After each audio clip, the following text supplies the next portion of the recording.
আমাদের সংস্কৃতি, আমাদের সংস্কার সর্বদা থাকবে আমাদের সাথে। ভারতের মহান গ্রন্থ আর কাব্যের সম্পূর্ণ সংকলন। সাবস্ক্রাইব করুন তিলক। হিডিম্বা, সত্যি তো এই যে বিয়ের পরে তোমার বৌমা ঘটোৎকচের পুত্র রূপে একজন ধর্মাত্মা আর মহান যোদ্ধাকে জন্ম দেবে। সত্যি প্রভু? হ্যাঁ, আর কাম কন্টিকার পুত্রকে ধর্মাত্মা বানানোর দায়িত্ব আমি তোমাকে দিচ্ছি। আর এই শুভ কাজ তোমার থেকে ভালো আর কেই করতে পারবে, কারণ তুমি এই পুত্রের ঠাকুমাও, সাথে একজন মহান তপস্বিনীও। আমি এটা ভাবছিলাম আপনি আমাকে সমস্ত কিছু শিখিয়েছেন, কিন্তু এটা বলেননি মুক্তির অর্থ কি। পুত্র বারবরী, মুক্তি মানুষের জীবনের পরম উদ্দেশ্য হয়, যেটাকে পেয়ে মনুষ্য জীবন এবং মৃত্যু চক্র থেকে মুক্ত হয়ে যায়। আপনি আমাকে এমন একটা রাস্তা বলুন যাতে আমি শীঘ্রই মুক্তি পেয়ে যাই। পুত্র বারবরী, যদি কোনো মানুষের প্রভুর হাতে মৃত্যু হয়ে যায়, তাহলে ওর আত্মা ওই মুহূর্তেই প্রভুর মধ্যে মিশে যায়, আরও মুক্তি পেয়ে যায়। আচ্ছা, এটা তো অনেক সহজ উপায়। আমি প্রভু শ্রীকৃষ্ণের সাথে গিয়ে যুদ্ধ করব আর উনি আমাকে বধ করবেন, তাহলে জন্ম জন্মান্তর চক্র থেকে আমি মুক্তি পেয়ে যাব। বারবরী, ভগবান শ্রীকৃষ্ণ কাউকে অকারণে মারে না কিন্তু। আর উনি তোমার সাথে যুদ্ধ কেন করবে? আমি ভীষণ তপস্যা করে অনেক মহান অস্ত্র জমা করব আর শ্রীকৃষ্ণকে আমার সাথে যুদ্ধ করার জন্য বাধ্য করে দেব। তারপরে দেখব উনি আমার বধ কি করে না করে থাকে। প্রভু, আর কতদিন আমার পরীক্ষা নিতে থাকবেন? আমি আপনার দর্শনের জন্য যুগ যুগ ধরে এইভাবে বসে তপস্যা করতে থাকব? এখন আপনার দর্শনের পিপাসা আর সহ্য করতে পারছি না প্রভু। দয়া করে দর্শন দিন প্রভু, আমাকে দর্শন দিন প্রভু।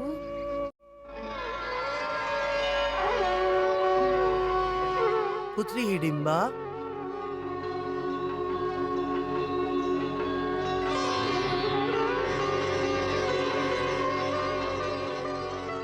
প্রভু, আপনি আপনি এসে গেছেন প্রভু, আপনি এসে গেছেন।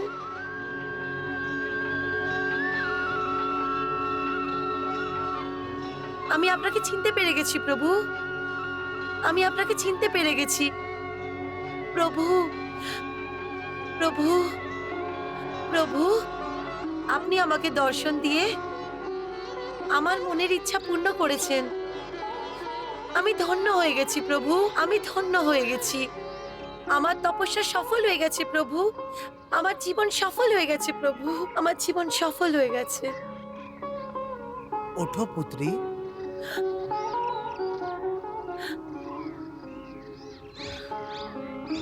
প্রভু, ভগবান শিবের কথা সত্যি হয়ে গেল। উনি আমাকে বলেছিলেন যে আপনি আমাকে একদিন দর্শন অবশ্যই দেবেন। দেবী হিডিম্বা, আমি তোমার তপস্যায় অনেক প্রসন্ন হয়েছি। ভগবান শিব যে দর্শন দেবার জন্য যে ভবিষ্যবাণী করেছিল, ওই দিন আজকেরই দিন। তাহলে আজ আমি তোমাকে দর্শন কেন দিতাম না? প্রভু, আপনার দর্শন করার পর তো আমি চোখ বন্ধ করে আজীবন আপনার তপস্যা করতে পারবো। না দেবী হিডিম্বা, এখন তোমাকে এই একান্ততে তপস্যা করার কোনো প্রয়োজন নেই। এখন তুমি সংসারে থেকেও তপস্যা করতে পারবে। সংসারে থেকে তপস্যা? কিন্তু এটা কি করে সম্ভব প্রভু? এটা বলতেই তো আমি এখানে এসেছি। বীর ঘটোৎকচ, তোমরা দুজন প্রকট হয়ে যাও।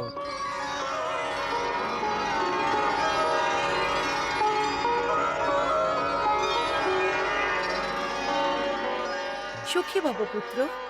কাম কন্টিকা, তুমিও আশীর্বাদ গ্রহণ করো। সুখী ভব। কিন্তু এই সুন্দরী কে? এ প্রাগ জ্যোতিষপুরের যুবরাগী কাম কন্টিকা, তোমার হবু বৌমা।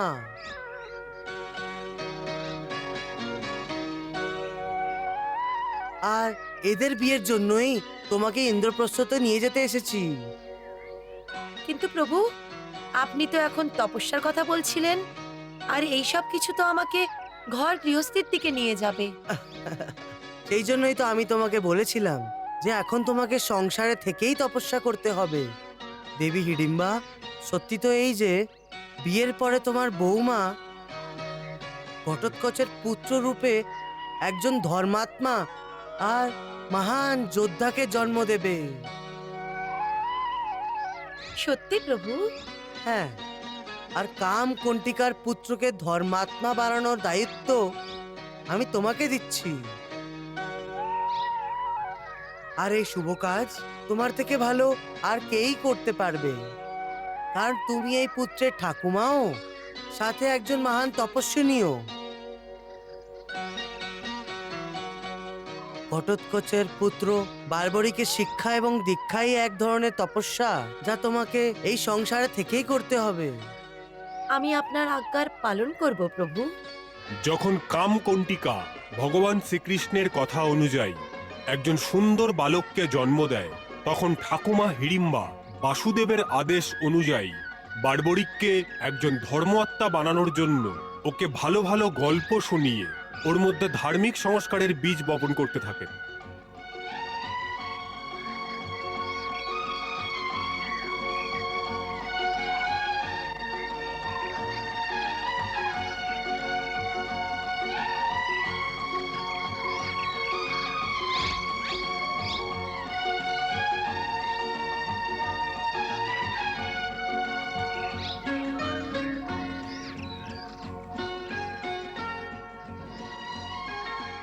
পুত্র বারবরিক, শুয়ে পড়নি তো?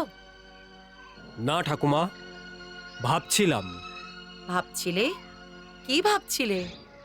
আমি এটা ভাবছিলাম, আপনি আমাকে সমস্ত কিছু শিখিয়েছেন, কিন্তু এটা বলেননি মুক্তির অর্থ কি। পুত্র বারবরিক, মুক্তি মানুষের জীবনের পরম উদ্দেশ্য হয়, যেটাকে পেয়ে মনুষ্য জীবন এবং মৃত্যু চক্র থেকে মুক্ত হয়ে যায় আর পরম আত্মায় মিশে যায়। অর্থাৎ ওকে নিজের পাপ এবং পুণ্যের ফল ভোগার জন্যে আবার থেকে জন্ম নিতে হয় না। কিন্তু এই মুক্তি প্রাপ্ত কি করে করা যায়? মনুষ্য যদি কর্মের ফলকে ত্যাগ করে দেয়, আসক্তি মুক্ত হয়ে যায়, তাহলে মুক্তি প্রাপ্ত হয়। কিন্তু বারবরিক, এই ধরনের মুক্তি পাওয়ার যোগ্য হওয়ার জন্যে মানুষকে অনেক অনেক বার জন্ম নিতে হয়। এটা তো অনেক লম্বা চক্র। প্রভুর আত্মার মধ্যে মিশে যাওয়ার জন্য আমার আত্মা অপেক্ষা করে আছে। আপনি আমাকে এমন একটা রাস্তা বলুন যাতে আমি শীঘ্রই মুক্তি পেয়ে যাই। পুত্র বারবরিক, যদি কোনো মানুষের প্রভুর হাতে মৃত্যু হয়ে যায়, তাহলে ওর আত্মা ওই মুহূর্তেই প্রভুর মধ্যে মিশে যায়, আরও মুক্তি পেয়ে যায়। আচ্ছা, এটা তো অনেক সহজ উপায়। আমি প্রভু শ্রীকৃষ্ণের সাথে গিয়ে যুদ্ধ করব, আর উনি আমাকে বধ করবেন। তাহলে জন্ম জন্মান্তরের চক্র থেকে আমি মুক্তি পেয়ে যাব। বারবরিক, ভগবান শ্রীকৃষ্ণ কাউকে অকারণে মারে না কিন্তু। আর উনি তোমার সাথে যুদ্ধ কেন করবে? তোমার কাছে তো ওনার সঙ্গে যুদ্ধ করার অস্ত্রও নেই। ওনার কাছে তো সুদর্শন চক্র আছে, যার উত্তর কারুর কাছে নেই। আমি ভীষণ তপস্যা করে অনেক মহান অস্ত্র জমা করব, আর শ্রীকৃষ্ণকে আমার সাথে যুদ্ধ করার জন্য বাধ্য করে দেব। তারপরে দেখব উনি আমার বধ কি করে না করে থাকে। এরপরে বার্বরিক তপস্যা করার জন্য মনসাগর সঙ্গম তীর্থস্থানে গিয়ে গভীর তপস্যা আরম্ভ করে দেন।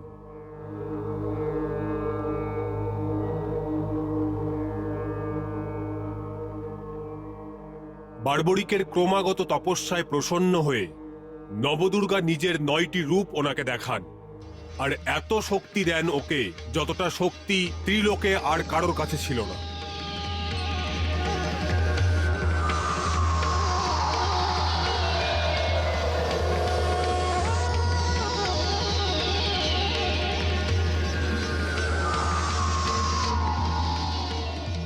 তারপরে মাতা দুর্গা বার্বরিককে পরামর্শ দেন যে ও ওই স্থানেই আরো তপস্যা করুক, কারণ ওটা সিদ্ধির স্থান। তোমার তপস্যা দেখে যদি সিদ্ধমাতা প্রসন্ন হয়ে যান তাহলে উনিও তোমাকে বরদান করবেন।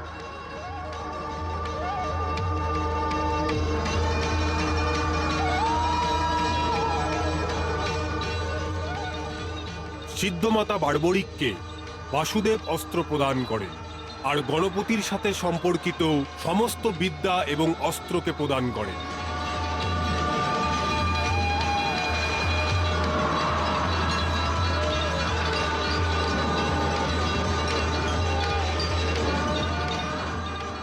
তা সত্ত্বেও বার্বরিক সন্তুষ্ট হয়নি।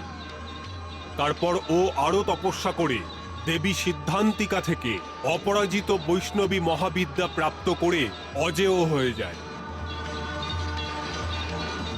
এই সমস্ত বিদ্যায় এবং অস্ত্রে সম্পন্ন হওয়ার পর একদিন কুরুক্ষেত্রে যখন কৌরব এবং পাণ্ডবদের সৈনিকরা মুখোমুখি শিবির লাগাচ্ছিল, তখন বার্বরিকও কুরুক্ষেত্রের যুদ্ধে অংশ নেওয়ার জন্য একলাই সেদিকে যেতে থাকে।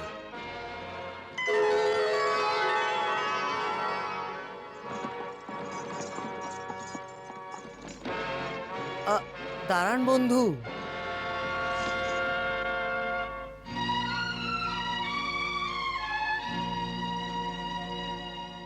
প্রণাম ব্রাহ্মণ দেবতা।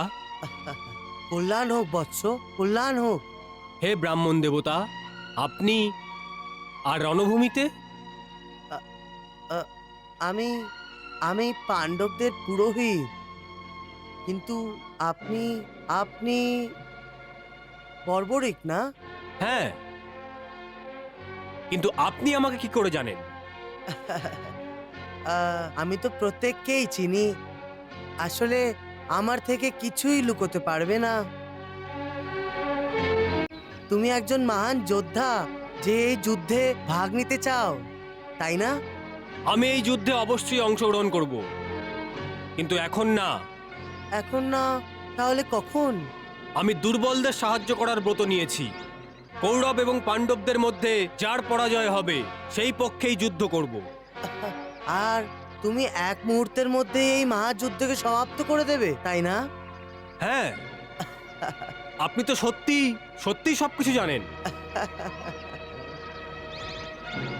সবকিছু জানি, সেই জন্যই তো যুদ্ধ আরম্ভ হওয়ার আগে তোমার সাথে দেখা করতে এসেছি।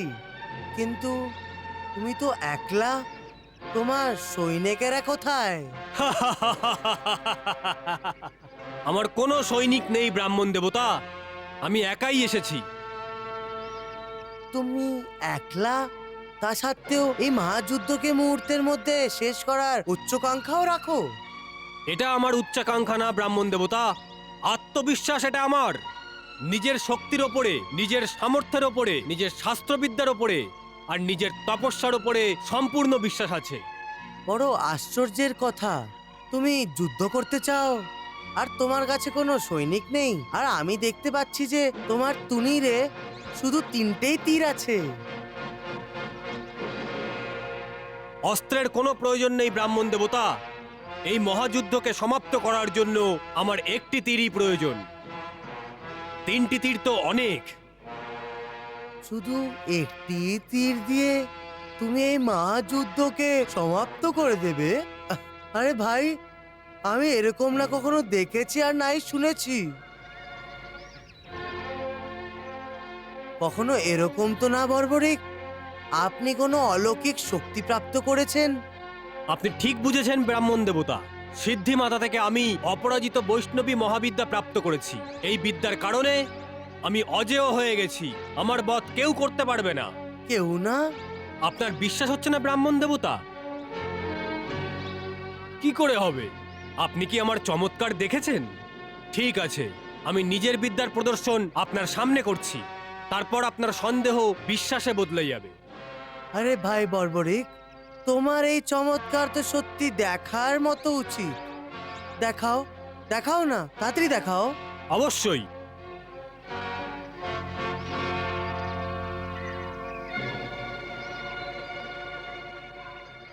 চলুন। হ্যাঁ হ্যাঁ, চলুন।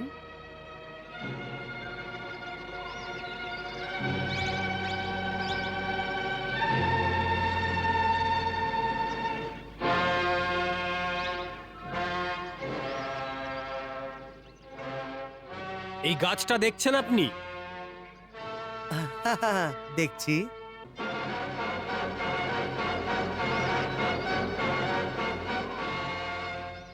কত পাতা আছে এই গাছে? আহ, অনেকগুলি। অনেকগুলো। যেভাবে সবাই কুরুক্ষেত্রে একত্রিত হয়েছে, ওই বীর এবং মহাবীরদের গোনা যাবে না, ওরকমই, তাই না? হ্যাঁ, ওই রকমই।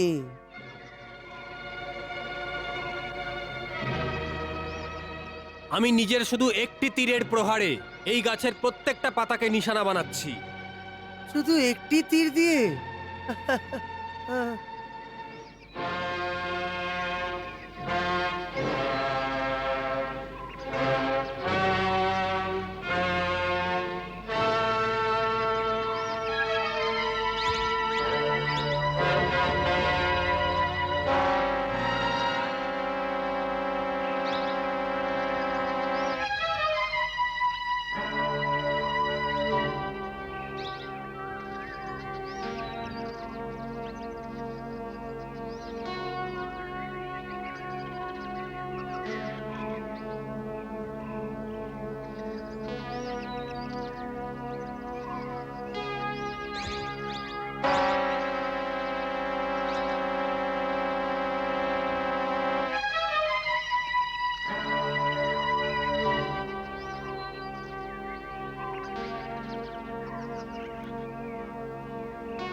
হে ব্রাহ্মণ দেবতা, এখন তো আপনি বিশ্বাস করেছেন যে একই মুহূর্তে একই তীর দিয়ে যেভাবে আমি গাছের বিভিন্ন বিভিন্ন পাতাকে নিশানা করেছি, ওইভাবে যুদ্ধে আমি একটাই তীর দিয়ে বিপক্ষী সেনাদের সমস্তকে আর সেনাপতিকে মেরে স্তূপ বানিয়ে দিতে পারি, আর চোখের পলকেই যুদ্ধ সমাপ্ত করে দিতে পারি।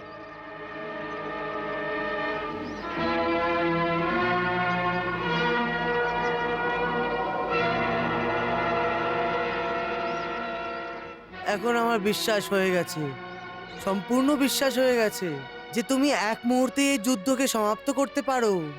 কিন্তু মহাশয়, আপনি আমার বিদ্যার প্রদর্শন দেখে চিন্তায় কেন পড়ে গেলেন? আরে, তোমার এই মহাবিনাশক বিদ্যাই আমার চিন্তার কারণ। চিন্তার কারণ? হ্যাঁ। আপনার চিন্তার কারণ? যদি কোনো দুর্বলের সাহায্য করি তাহলে এর মধ্যে চিন্তা কিসের? দুর্বলের সাহায্য করাই তো ধর্ম। প্রশ্ন দুর্বল এবং শক্তিশালীর না, প্রশ্ন এটা যে কোন পক্ষ ধর্ম পালন করছে আর কোন পক্ষ অধর্মের। হে ব্রাহ্মণ দেবতা, আপনার এই গভীর কথার মর্ম আমি বুঝতে পারছি না। আমি তো শুধু এটুকুই জানি আমাকে দুর্বলের সাহায্য করা উচিত, কারণ আমার ঠাকুমা হিড়িম্বা আমাকে ছোটবেলা থেকে এই শিক্ষা দিয়েছে। যদিও অত্যাচারী হয়, হ্যাঁ যদিও কুকর্মী হয়, হ্যাঁ আর যদিও অধর্মী হয়, হ্যাঁ। কিন্তু এটা তো উচিত না। ধর্ম অধর্ম, উচিত অনুচিত এসব আপনার ব্যাপার, কারণ আপনি ব্রাহ্মণ, এটা আপনার ধর্ম। আমার ধর্ম তো আমার ঠাকুমার আজ্ঞা অনুযায়ী নিজের ধর্ম পালন করা, যার জন্য আমি প্রতিজ্ঞা করে নিয়েছি, আর আমার প্রতিজ্ঞা অবশ্যই পূর্ণ করব, যাই হয়ে যাক না কেন। কিন্তু আমি তোমাকে এই ধরনের কিছু করার আজ্ঞা দিতে পারবো না। যান যান ব্রাহ্মণ দেবতা, আপনার 5 জন পাণ্ডব এবং ওদের সৈনিকরাও আমাকে আমার ইচ্ছা পূরণ করতে বাধা দিতে পারবে না। তাহলে আপনি আমাকে কি আটকাবেন? আপনি তো সামান্য ব্রাহ্মণ। আমি তোমাকে অবশ্যই আটকাতে পারবো। তুমি জানো না যে আমি কে? আপনি যেই হন না কেন, আমার কোনো ক্ষতি আপনি করতে পারবেন না। ছেড়ে দাও এই জিদ ধর্মী। আমি তোমাকে অধর্মের পথে এগিয়ে যেতে দেব না। আপনি পাগল তো হয়ে যাননি? বারবরিকের রাস্তা আটকাচ্ছ? প্রাণকে ভালোবাসো না? ভুলে গেলে তুমি আমার মহাবিনাশক শক্তিকে? তুমি আমাকে ক্রোধিত করছো। শক্তি আমিও দেখাতে পারি। আচ্ছা, তাহলে একজন দুর্বল ব্রাহ্মণ আমাকে শক্তি দিয়ে ভয় দেখাচ্ছে?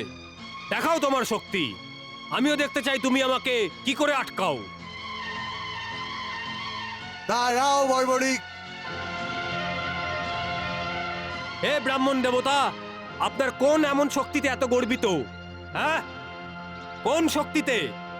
আপনি ওই 5 জন পাণ্ডব এবং ওদের সৈনিকদের জন্য গর্ব করছেন, যারা কৌরবদের পরাজিত করে দেবে? ঠিক আছে, আমি এখনই এই মুহূর্তে শক্তিশালী পাণ্ডব এবং ওর সমস্ত সৈনিকদের গাছের অসংখ্য পাতার মতো নিজের একটি তীর দিয়ে চিরকালের মতো নিশ্চিহ্ন করে দেব। বর্বরিক! চিৎকার করে কিছু হবে না ব্রাহ্মণ দেবতা, আমাকে আপনি আটকাতে পারবেন না। আমার ধনুক থেকে বেরিয়ে যাওয়া তীর কখনো ফিরে আসে না। আমি 5 জন পাণ্ডবকে তীর দিয়ে মেরে লক্ষ যোদ্ধাদের প্রাণ বাঁচাতে যাচ্ছি। আমি দুর্বল কৌরবদের বিজয়ী করতে যাচ্ছি। না! আমি নিজের প্রতিজ্ঞা পূর্ণ করতে যাচ্ছি।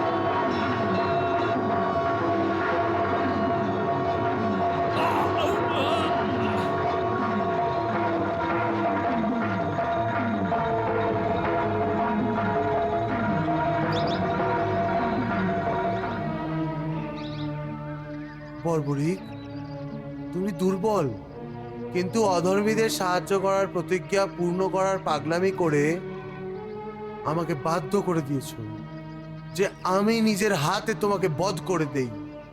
প্রভু, আপনি ভালোই করেছেন যে আমার বধ নিজের হাতে করে দিয়েছেন।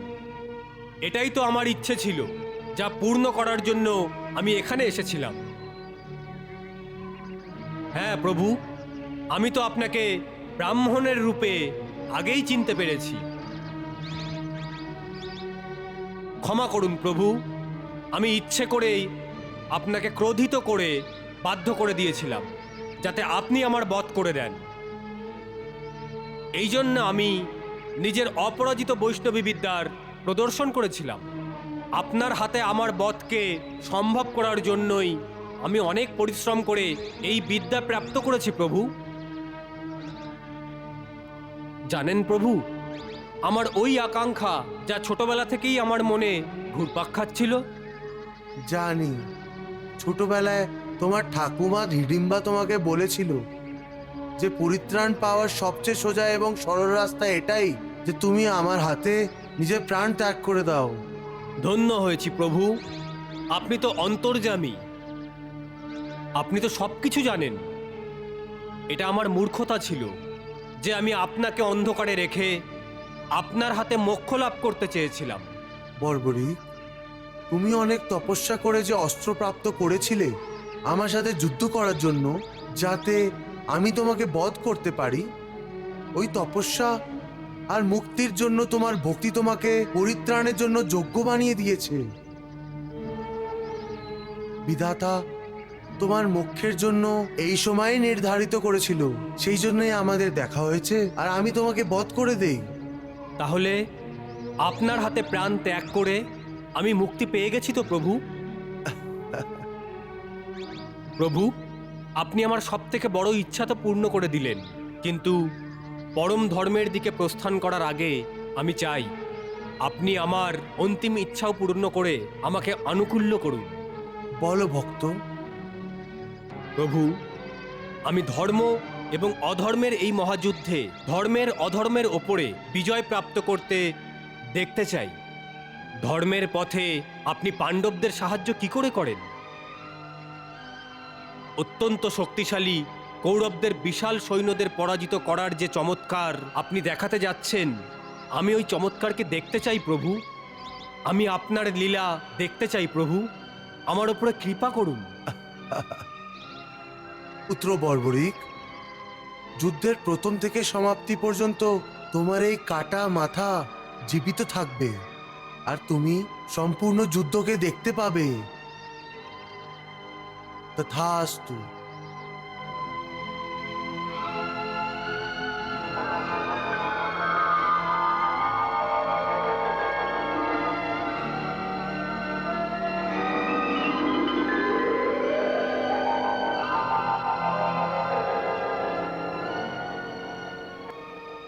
ভগবান শ্রীকৃষ্ণের বরের কারণে বর্বরিক কৌরব এবং পাণ্ডবদের মহাযুদ্ধ দেখার জন্য নিজের আকাঙ্ক্ষা পূর্ণ করতে পেরেছিল।